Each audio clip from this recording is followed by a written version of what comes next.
Hi guys, আসসালামু আলাইকুম। আপনারা সব কেমন আছেন? চলুন রমজান স্পেশাল আজকে পেঁয়াজ পকোড়া রেসিপি নিয়ে এসেছি। খুব সিম্পলভাবে আর মচমচে পেঁয়াজ পকোড়া। এখানে আমি দুটো বড় পেঁয়াজ কেটে নিয়েছি। তাতে পরিমাণ মতো নুন আর হলদি, আমি এমন কিছু আর সামরিক মশলা দেবো না, শুধু এই দুটো দিয়েই বানাবো। দেখবেন কত সুন্দর লাল লাল পকোড়া, মচমচে পকোড়া তৈরি হয়ে যাবে। এখানে আমি নুন আর হলুদ দিয়ে ভালো করে পেঁয়াজটাকে এরকমভাবে হাত দিয়ে চটিয়ে নেব। যেটা পেঁয়াজটা যে লম্বা লম্বা হয়ে থাকে ওইগুলো একটু নরম হয়ে যাবে। চলুন এরমভাবে মাখিয়ে নিয়ে এবার এর উপরে বেসন অ্যাড করে দেব। এখানে আমি যতটা বেসন লাগবে একটা টাইট ডো বানাবার মতো সেরকম বেসন দেবে। আমি 2-2.5 চামচের মতো বেসন দিয়েছি। প্রথমে 2 চামচ দিয়েছি, দিয়ে ভালো করে এরকমভাবে মাখাবো। অল্প করে পানি লাগবে,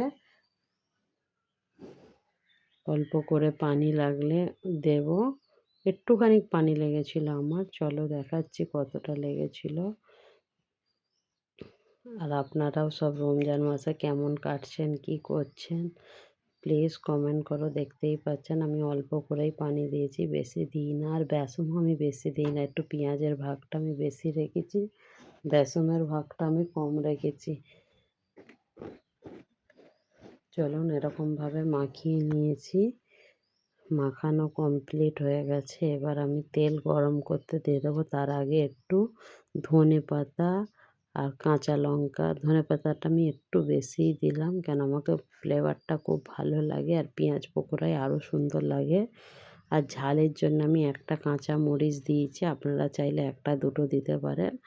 আমাদের ছোট বাচ্চারাও খাবে তো সেই জন্য আমি একটাই দিয়েছি। আর এখানে কাঁচা মরিচের ঝাল এত, ওরে বাপ রে বাপ, সেই জন্যেই আমি একটা দিয়েছি। চলুন এবার এরকমভাবে ভালো তারে চটকে নেব। নিয়ে এবার আমাদের পেঁয়াজ পকোড়ার জন্যে পেঁয়াজের পুর রেডি হয়ে গেছে। এবার চলো এবার তেলটাকে আমি বসিয়ে দিই গরম করার জন্যে। দেখতেই পাচ্ছেন কড়াটা গরম হয়ে গেছে। এবার তেলটাকে গরম করতে দিয়ে দেব। এখানে তেলও গরম হয়ে গেছে। এরকমভাবে ছোট ছোটোভাবে নিয়ে সেগুলোকে তেলের মধ্যে ছেড়ে দেবেন। প্রথমে তেলটাকে হিট গরম করে নিয়ে তারপরে মিডিয়াম করে দিয়ে আমি মিডিয়াম গ্যাসে এই পেঁয়াজ পকোড়াগুলো ভাজবো লাল লাল করে।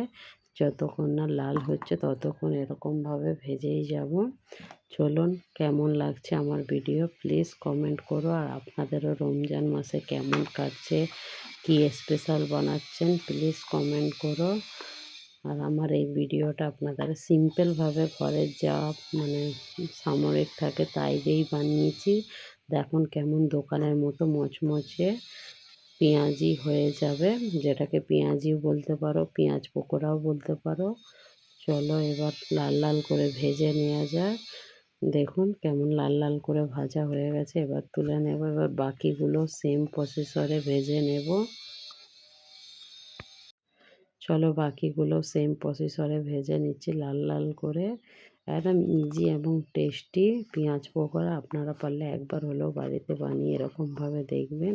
এখানে আমি লঙ্কার গুঁড়োটা দিলাম না, কেন লঙ্কার গুঁড়ো দিলে কি হয় জানেন, লাস্ট পেঁয়াজ কিছুক্ষণ ভাজার পরই নরম হয়ে যায়, সেই জন্য আমি লঙ্কাটা অ্যাভয়েড করে কাঁচা মরিচ দিয়েছি। চলুন আমাদের পেঁয়াজ পকোড়া রেডি হয়ে গেছে, আপনাদের সামনে দিয়ে দেখাচ্ছি। দেখুন, ওকে বাই, আল্লাহ হাফেজ।